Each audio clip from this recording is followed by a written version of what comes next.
অসমৰ অন্যতম প্ৰাচীন খিলঞ্জীয়া ভূমিপুত্ৰ নাথযোগীসকলক পূৰ্ণাংগ সংৰক্ষিত শ্ৰেণীৰ অন্তৰ্ভুক্তি আৰু নাথযোগী উপগহীয় স্বায়ত্তশাসিত পৰিষদ গঠনৰ দাবীত জোৰ সমদল কাৰ্যসূচী ৰূপায়ণ কৰে মাজুলী জিলা যোগী সন্মিলনীৰ উদ্যোগত প্ৰণায়িত কাৰ্যসূচীৰে মাজুলীৰ সকলো নাথ সম্প্ৰদায়ৰ লোকে হাতত জোৰ লৈ ওলাই আহিছে ৰাজপথলৈ। অসমৰ প্ৰতিখন জিলাতেই প্ৰতিবাদ অটুট ৰাখিব নাথযোগীসকলে। আজি প্ৰথম দিনাই অসমৰ মাজুলী, ধেমাজি, তিনিচুকীয়া আৰু লখিমপুৰ জিলাত জোৰ সমদল কাৰ্যসূচী হাতত লৈছে যোগীসকলে।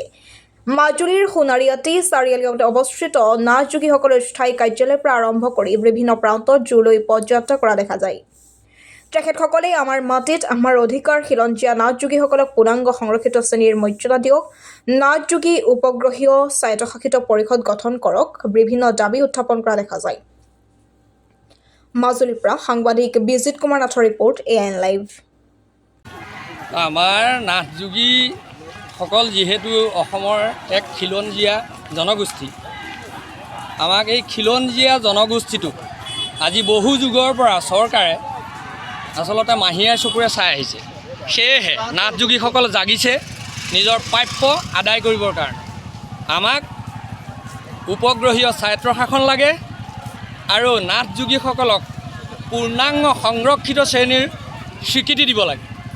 প্ৰধানকৈ আমাৰ এই দুটাই সমস্যাৰ আমি সমাধানৰ ক্ষেত্ৰত আমি আজি জোৰ সমদল আগবাঢ়ি আহিছোঁ, আন্দোলনৰ কাৰ্যসূচী লৈছোঁ।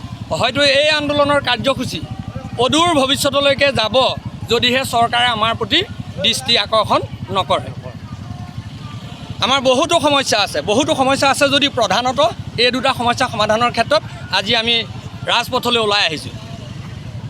চৰকাৰৰ প্ৰতি আমাৰ বিনম্ৰ গুহাৰি যে নাথযোগীসকল যিহেতু খিলঞ্জীয়া, এই খিলঞ্জীয়া জনগোষ্ঠীটোক কিয় মাহীয়াৰ চকুৰে চাব লাগে? আমাৰ দাবী আমি সজোৰে উত্থাপন কৰিছোঁ, আমাৰ দাবী পূৰণ কৰিবই লাগিব। উপগ্ৰহীয় স্বায়ত্তশাসন দিব লাগিব আৰু নাথযোগীসকলক পূৰ্ণাংগ সংৰক্ষিত শ্ৰেণী অন্তৰ্ভুক্ত কৰি স্বীকৃতি দিব লাগিব। এই দুটাই আমাৰ প্ৰধান দাবী। ধন্যবাদ। আমি সকলোকে আমি চৰকাৰী আবেদন কৰিছোঁ। আমি অসম প্ৰাদেশিক সন্মিলনীয়ে আমি দীৰ্ঘদিন ধৰি আমাৰ যিখিনি অভাৱ অভিযোগ, সেই অভাৱ অভিযোগ চৰকাৰক আমি আবেদন নিবেদন জনাই আহিছোঁ, কিন্তু চৰকাৰে আমাৰ আবেদন নিবেদনৰ প্ৰতি গুৰুত্ব প্ৰদান কৰা নাই। সেয়েহেতু আমি আজি আন্দোলন আৰম্ভ কৰিছোঁ।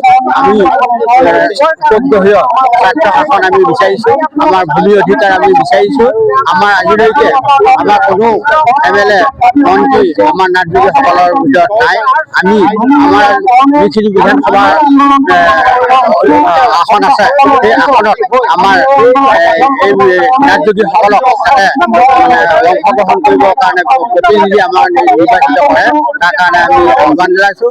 আমি আমাৰ চৰকাৰৰ বিৰুদ্ধে এই আন্দোলন নহয়, এই আন্দোলন আমি কেৱল আমাৰ নাথযোগীসকলৰ আমাৰ যিখিনি প্ৰাপ্য, সেই প্ৰাপ্যৰ পাবৰ কাৰণেহে আমি আন্দোলন কৰিছোঁ। গতিকে ইয়াত আমি চৰকাৰৰ বিৰুদ্ধে কোনো কথা আমি ক'বলৈ যোৱা নাই। আমি চৰকাৰক আবেদন নিবেদন কৰিছোঁ যাতে আমাৰ এই নাথযোগীসকলৰ যিখিনি অভাৱ অভিযোগ আছে বা যিখিনি নাথযোগীসকলে আমি পাবলৈ আছে, আমাৰ যিখিনি ভূমিৰ অধিকাৰ আমি পাব লাগে, আমি সেই সকলোখিনি যাতে আমি পাওঁ, তাৰ বাবে আমি চৰকাৰক আমাৰ তৰফৰ পৰা আহ্বান জনাইছোঁ। আমি চৰকাৰৰ বিৰুদ্ধে কোনো আন্দোলন কৰা নাই।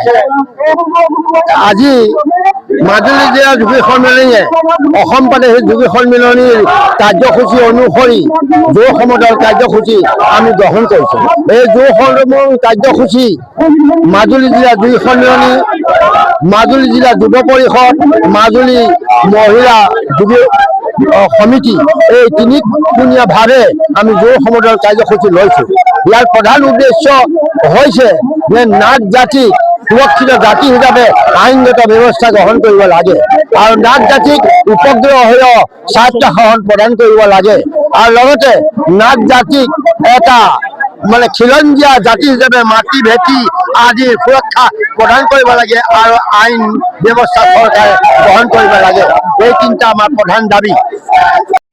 যিকোনো খবৰ আৰু বিজ্ঞাপনৰ বাবে যোগাযোগ কৰক 7896121996।